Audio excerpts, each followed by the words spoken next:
Israel लगातार Hamas और Hezbollah के खात्मे की बात कर रहा है, लेकिन ऐसा क्या हुआ है? इजराइल के दावे फेल होते हुए नजर आ रहे हैं, क्योंकि हमास के लड़ाके गाजा में आईडीएफ सैनिकों पर गुरिल्ला वार कर रहे हैं, जबकि हिजबुल्लाह लड़ाकों ने दो फ्रंट से इजराइल पर हमले शुरू कर दिए हैं। अब इजराइल बड़े संकट में घिरा है, क्योंकि ईरान भी हमले की तैयारी कर रहा है। दूसरी तरफ ईरान समर्थित संगठन फ्रंट लाइन पर आकर युद्ध लड़ रही है। मीडिया रिपोर्ट्स के अनुसार हिजबुल्लाह और ज्यादा हमलावर हो गया है, खास तौर से उत्तरी बॉर्डर पर, और उसने अंडरग्राउंड ठिकाने बनाकर इजराइल में बड़ी तबाही की तैयारी कर ली है।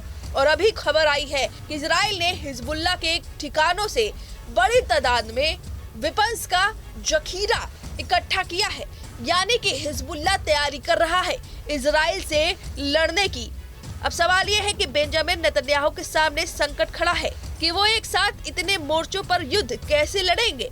अगर अमेरिका युद्ध में नहीं उतरा तो ईरान के supreme leader Ayatollah Ali Khamenei की ये पूरी प्लानिंग सफल हो सकती है। बालबेक से लेकर बैरूत तक इजराइल पिछले 2 महीने से हमले कर रहा है।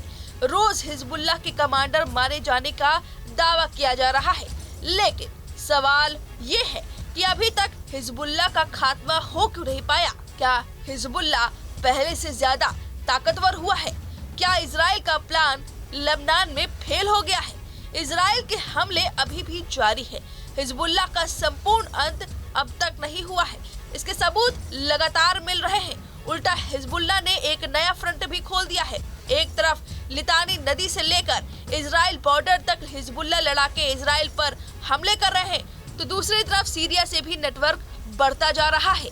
अब गोलन हाइट पर इजरायली पोस्ट पर हमले हो रहे हैं।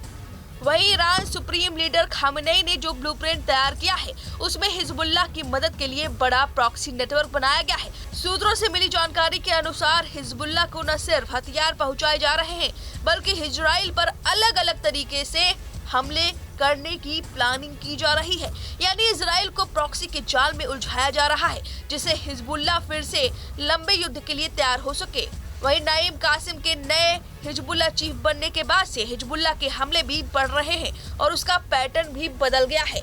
मिली जानकारी के मुताबिक अंडरग्राउंड ठिकानों से इजराइल पर रॉकेट दागे जा रहे हैं।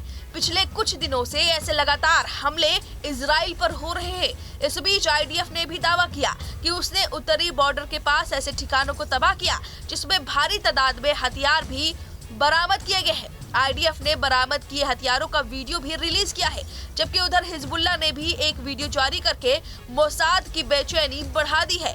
पिछले कुछ दिनों में हिजबुल्लाह ने उत्तरी बॉर्डर के पास इजराइल ठिकानों पर हमले किए हैं, जिसमें सैटेलाइट इमेज भी दिखाई है कैसे और कहां-कहां हमले किए गए। अगर हिजबुल्लाह का दावा ठीक है तो इजराइल बड़े संकट से घिर चुका है, क्योंकि इतनी तबाही मचाने के बाद भी हिजबुल्लाह का खात्मा अब तक नहीं हो पाया है, बल्कि उससे ज्यादा अब ताकतवर हो गया है। तो क्या नेतन्याहू की मदद करेंगे अमेरिका के नए राष्ट्रपति डोनाल्ड ट्रंप, क्योंकि 3 फ्रंट से घिर चुके हैं और अब उनकी मदद अमेरिका कर सकता है? फिलहाल इस खबर पर आपकी जो भी राय है कमेंट करके जरूर बताएं। न्यूज नेशन अब व्हाट्सएप पर खबरों के ताजा अपडेट के लिए न्यूज नेशन के इस क्यूआर कोड को स्कैन करें।